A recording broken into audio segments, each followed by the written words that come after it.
आत्मा है, जीवात्मा भी उसी तरह से अज्ञान में घूम घूम रही है। ईश्वर ने प्रकृति का निर्माण इसलिए किया कि या तो थोड़ा-सा उसको ज्ञान होगा तो वह मुक्त हो जाएगा या फिर भोग की तरफ चला जाएगा। प्रकृति का प्रयोजन ऋषियों ने कहा है कि भोग और अपवर्ग के लिए है। भोग मतलब यानी कि अब संसार के को भोगना चाहते हैं इंद्रियों से, मन से, बुद्धि से, विवेक से, तो आप संसार की तरफ जाओगे। यदि आप इंद्रियों से, मन से, बुद्धि से आप परमात्मा की तरफ जाना चाहते हो तो आप मोक्ष की तरफ जाओगे। तो दो प्रयोजन हैं और दोनों प्रयोजन मनुष्य को चुनना पड़ता है। और यहीं पे व्यक्ति जो है, जो भोग वाला मार्ग है उसको चुन लेता है, जो मोक्ष वाला मार्ग है उसको छोड़ देता है। उसमें से बिरला कोई चुनता है इस मार्ग को। हम और आप जैसे लोग उस मार्ग पे चलने के लिए तत्पर हैं, परंतु इसमें से बहुत ऐसे लोग हैं जो इसको सुनना ही नहीं चाहते। ये कहते हैं, आपको ये कह कर के जो है वह अपने आप को संतुष्ट कर लेते हैं कि जो है हमारा जीवन यही हमारा स्वर्ग है, यही हमारा नरक है, यही हमारी मुक्ति है। संसार में जो लोग परिवार में जी रहे हैं, संसार में जी रहे हैं, तो ये एक जो है उदाहरण दे देते हैं कि बस यही जीवन है, यही मेरा संसार है, यही मेरा स्वर्ग है, यही मेरी मुक्ति है। तो कुछ लोग परिवार में रहने वाले होते हैं तो परिवार को कह देते हैं कि यही मेरा स्वर्ग है। तो कुछ लोग पति पत्नी के प्रेम में रहते हैं तो वो कहते हैं कि यही मेरा सब कुछ है, यही मेरी पूरी दुनिया है, यही मेरा स्वर्ग है, यही मेरा नरक है। कुछ लोग धनवान होते हैं तो वो कहते हैं कि अब संसार में मुझे और कुछ नहीं चाहिए, बस यही चाहिए, इसके अलावा मुझे संसार में कुछ भी नहीं चाहिए। तो उसको भी वो मान लेते हैं कि बस मैं यही जीवन मेरा सही है, बाकी और मुझे किसी जीवन की आवश्यकता नहीं है। तो जब इस तरह से आप मान ले रहे हो कि इससे ऊंचा कुछ नहीं है, तो आप जो परमात्मा, जो सर्वश्रेष्ठ है, जो सबसे उत्तम है, उसके तरफ आप कैसे जा सकते हो? नहीं जा सकते हो फिर आप, ठीक है, कभी नहीं जा सकते हैं आप उससे उस तरफ। परमात्मा की एक उत्कंठा होनी चाहिए मन में, परमात्मा के लिए, कि ईश्वर के लिए हमें मुक्त होना है, हमें भोग का नहीं मोक्ष का मार्ग अपनाना है। प्रकृति तो हमें, यही प्रकृति जो है हमें मोक्ष की तरफ भी तो लेके जाती है। और बहुत से ऋषि, बहुत से मुनि, बहुत से साधु संत महात्मा गए भी हैं। तो क्या हम मेहनत करें, तपस्या करें, तप करें तो नहीं पहुंच पाएंगे? जरूर पहुंच पाएंगे, परंतु हम ऐसा करते ही नहीं है। हम भोग वाले सारे हथकंडे अपनाते हैं, भोग के तरफ ही अपना सब कुछ समझते हैं, भोग के तरफ रहना ही अपना पूरा जीवन का उद्देश्य समझते हैं। तो कैसे हम पहुंच पाएंगे? नहीं पहुंच पाएंगे ना। ये तो कमी हमारी है। हम दूसरे लक्ष्य की तरफ जाना ही नहीं चाहते। हमें चाहते हैं कि यदि हम चले गए तो लगता है कि हम अपने समाज के साथ बड़ा अन्याय कर लेंगे, अपने परिवार के साथ बड़ा अन्याय कर लेंगे। लोग क्या कहेंगे? महात्मा बुद्ध को लोग क्या कहते थे कि अरे ये तो बड़ा बेकार आदमी निकल गया, अपने परिवार को छोड़ करके ईश्वर की तरफ निकल गया। तो लोग केवल समाज को देखने लगते हैं, परिवार को देखने लगते हैं, और उसको देख करके फिर यही सोचने लगते हैं कि अरे ये तो व्यक्ति बेकार हो गया। तो कुछ लोग, अगर कुछ लोगों के अंदर इस तरह का विचार आता भी है तो वो समाज को देखने लगते हैं, लोगों को देखने लगते हैं, लोगों की बातों पे गौर करने लगते हैं कि अरे फलाना व्यक्ति तो ऐसा बोल रहा था कि अरे ये तो जो है इस तरह का कार्य करता है। तो कुछ लोग तो जाना चाहते हैं, परंतु उनके पड़ोस वाला ये कहता है कि अरे तो इतनी बड़ी हो गई, इसके इतने बच्चे हो गए और आज भी ये पढ़ती है। बहुत लोग आपके आस पड़ोस में ये कहते होंगे कि देखो अब जो है अब पढ़ने चली है, अब सारा जीवन जी ली, इतना उम्र बीत गया इसका, तो अब ये योग पढ़ रही है, हठ योग पढ़ रही है, दर्शन पढ़ रही है, उपनिषद पढ़ रही है। तो लोग कमेंट करते होंगे, और लोग कमेंट से क्या हो जाते हैं? बड़े आहत हो जाते हैं। और कुछ लोग तो आहत हो करके इसके तरफ कदम ही नहीं बढ़ाते हैं, कहते हैं कि अरे कोई अब क्या कहेगा कोई, हमारे कोई रिलेटिव में जान गया तो कहेगा कि अरे उसकी माँ तो अभी पढ़ती है, ये सब पढ़ती है। कुछ लोग तो बताऊँ, लोगों की ऐसी स्थिति है कि अपने ग्रंथों को पढ़ने में भी शर्माते हैं बेचारे। लोग बताते तक नहीं है कि मैं पढ़ता हूँ। अब जिनके घरों में बच्चे बड़े-बड़े हैं ना, तो जिनके माँ-बाप पढ़ते हैं ना, उनके बच्चे हँसते हैं कि मम्मी भी क्या पढ़ रही है, पापा भी पता नहीं क्या पढ़ रहे हैं। क्या पढ़ कर के मिलने वाला है, ये सब फालतू की चीज़ें हैं। इस तरह के प्रोपेगेंडा चल रहे हैं हमारे यहाँ। आप कैसे मुक्त हो पाओगे? आप ये नहीं है कि आप मुक्त होना नहीं चाहते, चाहते हो। आपके अंदर इच्छा है कि मैं भी मुक्त हो जाऊं। इस दुख में संसार में कौन आना चाहता है?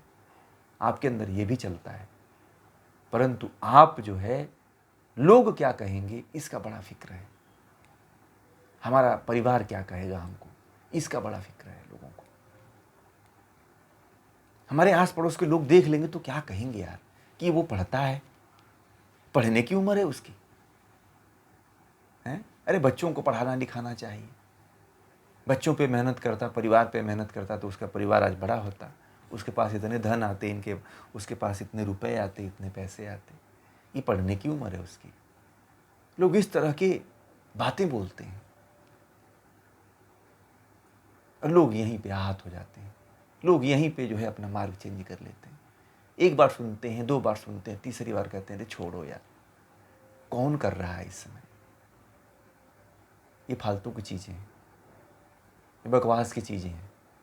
इनको करके हम क्या कर लेंगे? अरे देखो हमारे पड़ोस में वो रहती हैं, वो कुछ नहीं करती हैं पर हमसे बड़ा मस्त रहती हैं, वो हमसे भी ज़्यादा वो सुखी रहती हैं। होटल में जाती हैं, मॉल में जाती हैं, घूमने जाती हैं, यहाँ जाती हैं, वहाँ जाती हैं, उनके पास ये है, उनके पास वो है, परंतु मैं इसमें लगा हुआ हूँ, फालतू की चीज़ों में लगा हुआ हूँ। मुझे तो कुछ मिलता नहीं है, उनको तो बड़ा मिलता है। मज़ा बहुत ही मज़े लेती हैं वो। इस तरह का जो विचार और इस तरह का भाव और इस तरह का माहौल जो है, आपको परमात्मा की तरफ नहीं आने देता है। आप संसार में ही रहना चाहते हो, क्योंकि संसार के लोगों से आप उदाहरण लेते हो। संसार के लोगों को देख कर के आप बढ़ना चाहते हो कि मैं परमात्मा की तरफ बढ़ जाऊं। जब संसार के लोग परमात्मा की तरफ है ही नहीं है, तो संसार के लोगों को देख कर के आप परमात्मा की तरफ क्यों बढ़ना चाहते हो?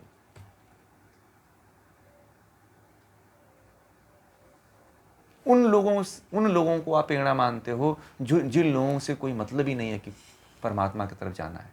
आप उन लोगों को अपना आदर्श बनाते हो, उन लोगों को अपना संगी बना करके ले चलना चाहते हो जो आपके साथी नहीं बनना चाहते। आप जबरदस्ती उनको अपना साथी बनाते हो, आपको नहीं बनाना चाहते, और आप उनको लेके चलते हो, आपको लेके नहीं चलते हो। यहीं पे तो अध्यात्म खत्म होता है। फिर आप क्या करते हो? आपको वो नहीं लेके चलते हैं तो आप जा करके जबरदस्ती उनकी बिरादरी में शामिल हो जाते हो कि अरे मैंने भी तो कुछ दिन तक ये ज्वाइन की थी, फिर मैंने छोड़ दिया, समझ में नहीं आया।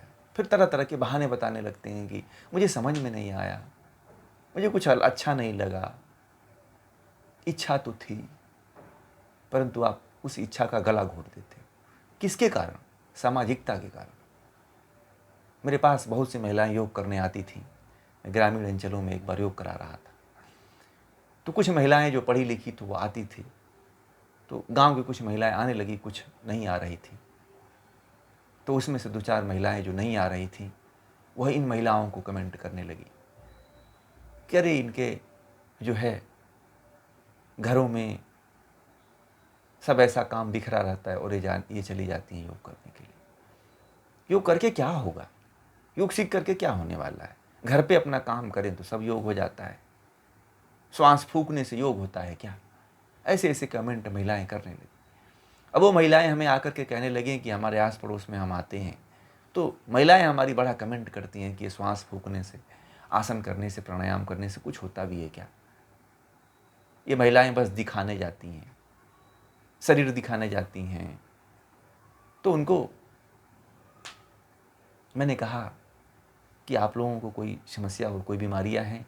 बोलेगी कि नहीं, उन लोगों को कोई बीमारियां हैं, बहुत हैं उनको। तो मैंने कहा यही फ़र्क है। और कुछ तो महिलाएं जो है उन महिलाओं के चक्कर में आना छोड़ दिया। किसी के घर वाले ने मना कर दिया कि इस घर के लोग जाते नहीं, तुम जाती हो, तो उसने आना छोड़ दिया, उसने जो है सीखना छोड़ दिया, उसने पढ़ना छोड़ दिया। तो हम जो है केवल जो है दिखावे के कारण संसार के जो लोग कर रहे हैं, केवल उनके साथ चलना चाहते हैं, इस कारण हम जो है मुक्ति की तरफ नहीं चल पाते हैं। हम ये देखते हैं कि संसार के लोग तो चल ही नहीं रहे हैं, तो हम क्यों चलें। हम जो है एक आलंबन ये लेने लगते हैं कि जब संसार के लोग जब नहीं चल रहे हैं तो हम क्यों चल रहे हैं। अरे संसार के लोग तो मर रहे हैं ना।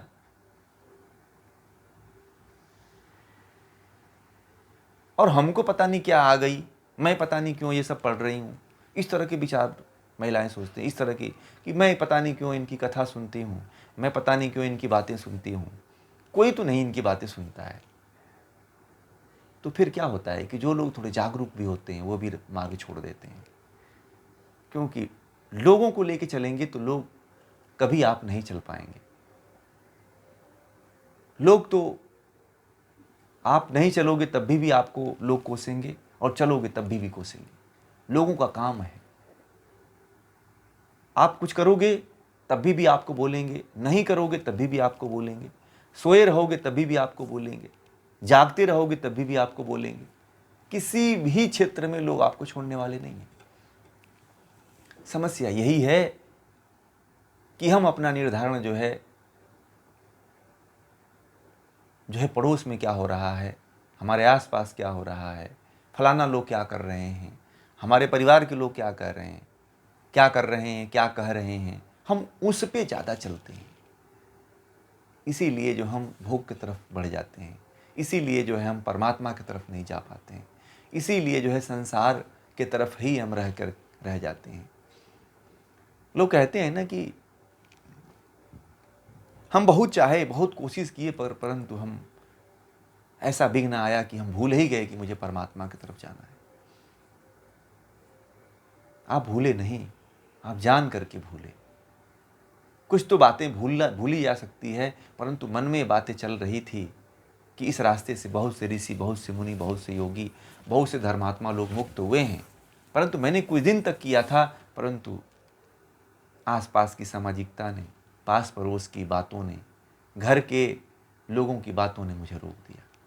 ये संसार, ये घर, ये परिवार, ये समाज, ये आपकी सोसाइटी, आपके रिश्ते नाते, ये आपके देश, ये आपका क्षेत्र, कोई आपके साथ नहीं जाने वाला है। यही माया तो है। इसी माया को आदि शंकराचार्य तो कहते हैं कि तोड़ दो। मीरा ने यही तो तोड़ा। मीरा बहुत बड़े घराने की थी, राजा के घर की बहू थी।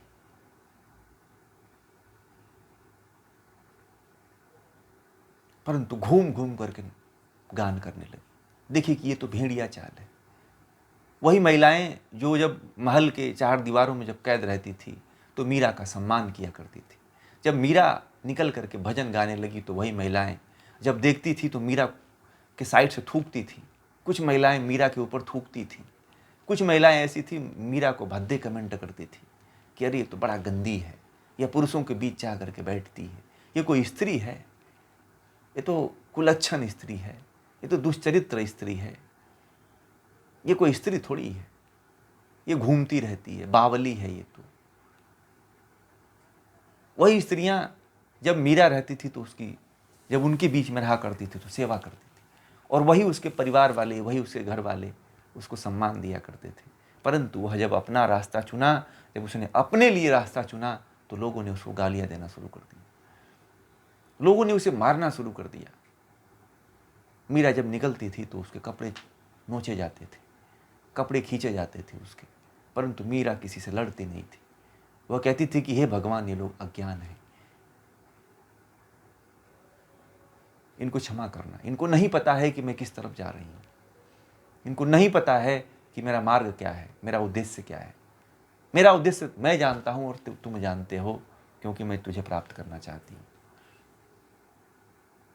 यही हाल महावीर के साथ भी। महावीर भी जब निकले तो वह वस्त्र भूल गए, वस्त्र ही पहनना भूल गए। फिर लोगों ने उनको मारना, गाली देना, थूकना, पत्थर फेंकना, अंडे फेंकना, यह सारा कार्य उनके ऊपर करने लगे। परंतु उनके लिए भी भगवान महावीर जो है प्रार्थना किया करते थे कि हे प्रभु जो है इनको भी क्षमा करना, इनको भी माफ करना।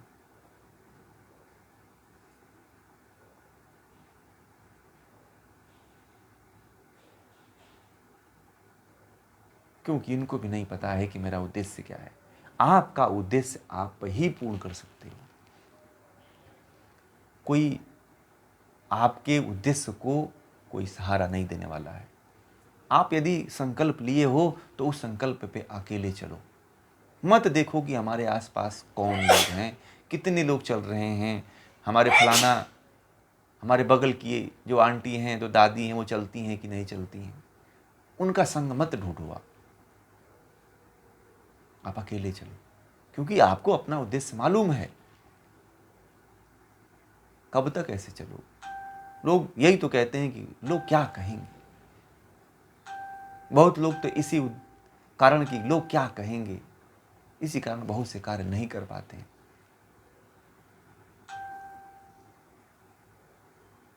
कब तक लोगों के कहने पे अपने आप को रोक के रखोगे? ये सामाजिकता, ये कभी न कभी तो तोड़ना ही पड़ता है और तोड़ करके आगे बढ़ना पड़ता है। आप अपने मार्ग पे स्वच्छंद होकर के निकलिए। आप अपने मार्ग पे ऐसे निकलिए जैसे आप ही एक चलने वाले चालानहार हैं। उस पर दूसरे का इंतजार मत करिए कि कोई आएगा और मुझे गाड़ी पे बैठा करके जो है, मैं पुणे में हूँ और मुझे ले जा करके मुंबई छोड़ देगा। नहीं, आप पुणे में हो तो पुणे से पैदल यात्रा आपको खुद चलनी पड़ेगी। कोई गाड़ी वाला भी आए ना तो उसके ऊपर मत बैठना, क्योंकि ये तो उसको नहीं पता है कि आपको कहाँ जाना है और किस तरफ जाना है। वह हो सकता है कि वह आपको गाड़ी पे बैठा करके अपने संसार की तरफ लेके चला जाए। जिसको छोड़ करके आए हो उसी की तरफ लेकर के चला जाए। वो अकेले चलना, किसी का सहारा मत लेना।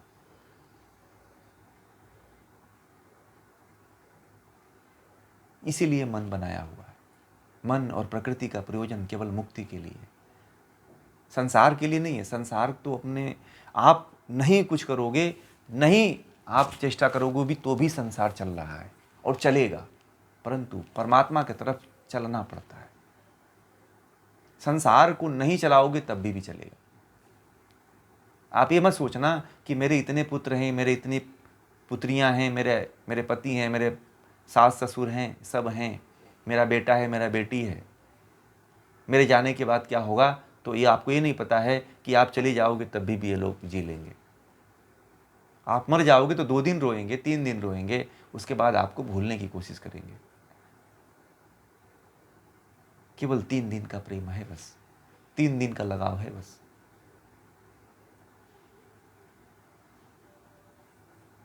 आपके नहीं रहने के बाद भी ये संसार चलेगा। आप और हम यही सोचते हैं कि ये मेरे कारण पूरा परिवार चल रहा है, मेरे कारण जो है पूरा घर चल रहा है। यही जो है बहुत बड़ा मोह है, अंधकार है। आप नहीं रहोगे तो भी संसार चलेगा और लोग चलेंगे। चल ही रहा है ना। कितने लोग मर गए, हजारों लोग मर गए कि नहीं मर गए। आपके सामने भी बहुत लोग मर गए होंगे, आपने देखा भी होगा, परंतु फिर भी चल रहा है कि नहीं चल रहा है संसार। आप भी चल रहे हो। आपके घर में भी जो बड़े प्रमुख रहे होंगे लोग, वो लोग भी मर गए। उनके मरने के बाद भी क्या आपके घर में वो कार्य रुका? नहीं रुका। उस कार्य को आगे बढ़ाने वाले लोग जो भी बचे थे वो बढ़ा रहे हैं कि नहीं बढ़ा रहे हैं? बढ़ा ही रहे हैं। परंतु उस पथ पे तो कोई नहीं चला ना। इसी कारण तो हम नहीं चल पाते हैं मोक्ष वाले मार्ग पे कि यह काम कौन चलाएगा। अरे आप नहीं चलाओ और नहीं रहोगे तब भी चलेगा यह कार्य। जिसके लिए आप कहते हो कि यह कार्य इसके बिना नहीं होगा, उसके नहीं रहने पर भी वो कार्य हो जाएगा। यह आपकी भूल है। किसी के रहने या ना रहने से कोई कार्य रुकता नहीं है। केवल आपका नुकसान होता है, केवल आप जो है परमात्मा को प्राप्त करने से वंचित रह जाते हो। यही तो माया है। इसलिए छोड़ दीजिए इसको, परमात्मा की तरफ जाइए। भोग का मार्ग तो चलता रहेगा, भोग तो आप नहीं कहोगे तब भी लोग भोग ही रहे हैं। एक पशु भी अपना जीवन भोग रहा है कि नहीं भोग रहा है? पशु को भी पता है कि हमें चारा खाना है, चिड़िया को पता है कि मैं जो है चारा खाना है, मुझे अंडे देना है, अंडे दे करके सेना है, फिर से करके बच्चे उत्पन्न करना है। जिनको कुछ कुछ कोई पुस्तक नहीं पढ़े, कोई किताब नहीं पढ़े, कोई ज्ञान नहीं पढ़े, उनको भी अब सारी बातें पता है।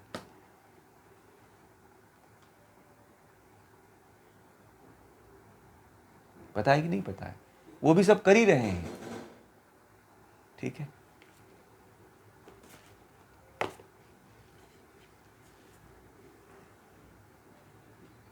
ठीक है ना? हाँ,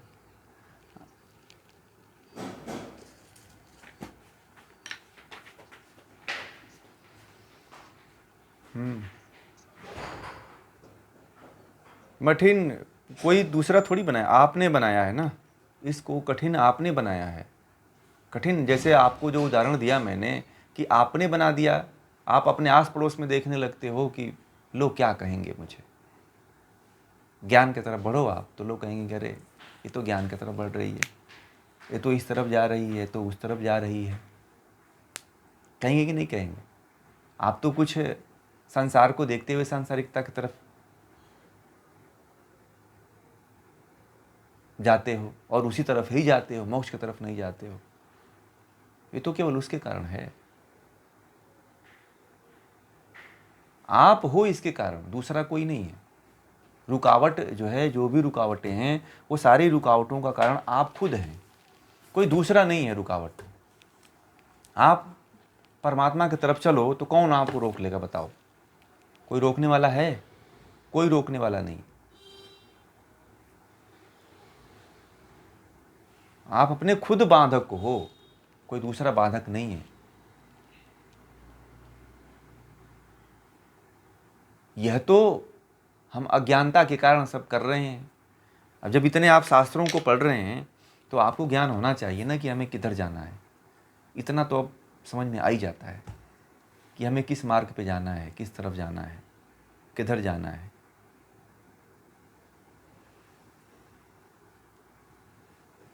चुनना तो आपको पड़ेगा ना कि हमें भोग की तरफ जाना है या मोक्ष की तरफ जाना है। प्रकृति तो आपका दोनों तरफ से सहायता करेगी।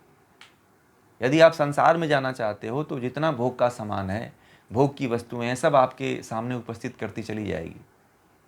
यदि आप मोक्ष की तरफ जाना चाहते हो तो मोक्ष के जितने भी साधन हैं वो सारे साधन आपको परोसेगी, वो सारे साधन आपको उपलब्ध करवाएगी। जैसे मान लीजिए कि अभी आप भोग करना चाहते हो कि मुझे जो है 56 भोग चाहिए। ठीक है, भोजन में सबसे 56 भोग होते हैं। तो मान लीजिए आपने 56 भोग की कामना किया, तो आप 56 भोग का पता करते हो कि किस होटल किस 5 स्टार या 11 स्टार होटल में 56 भोग मिलता है। वो पता लगाते हैं, आप नेट पे जाते हो, सर्च करते हो, किसी से पूछते हो, फिर आप वहाँ पे जाते हो और उसका आनंद लेते हो। प्रकृति सब आपको उपलब्ध करवाती है। वही यदि आप परमात्मा की तरफ जाना चाहते हो, तो ये जानना चाहते हो कि परमात्मा कैसे प्राप्त होगा, तो सोचते हो कि इसके लिए ज्ञान चाहिए। तो ज्ञान के लिए पुस्तकें चाहिए, तो पुस्तकें लाते हो।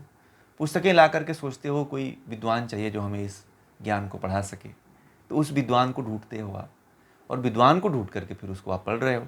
तो प्रकृति यहाँ पे भी तो आपका साथ दे रही है। आप अच्छे मार्ग पे चल रहे हो तो वहाँ पे भी साथ दे रही है, और आप भोग के मार्ग की तरफ चल रहे हो। जैसे आपको भोजन 56 भोग खाने का मन किया तो आपको उधर भी लेकर के जा रही है। तो इसमें कर कौन रहा है? इसमें तो आप ही कर रहे हो ना। दोनों तरफ तो आप ही का मन चित्त जा रहा है ना। तो आप इसका मतलब कि आप दोनों तरफ जा सकते हो। आप तो एक दृढ़ प्रतिज्ञा होनी चाहिए आपको कि हमको किधर जाना है। भोग की तरफ भी जाने का रास्ता खुला हुआ है, मोक्ष की तरफ भी जाने का रास्ता खुला हुआ है। परमात्मा ने आपको स्वच्छंद छोड़ रखा है। यदि आप मोक्ष की तरफ जाना चाहते हो तो परमात्मा उस समय मदद करता है आपका। भोग की तरफ जाना चाहते हो तो भी परमात्मा आपकी मदद करता है।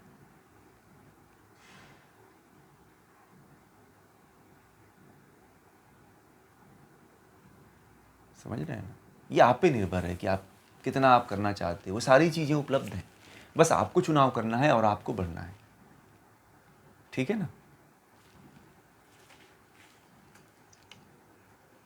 हाँ, बस हाँ, जो आप चाहते हो, आप जितनी देखिए, आप मुक्त नहीं हो पा रहे हो, इसका कारण आप हो, कोई और नहीं है। प्रकृति तो आपको सब कुछ उपलब्ध करवा ही रही है ना।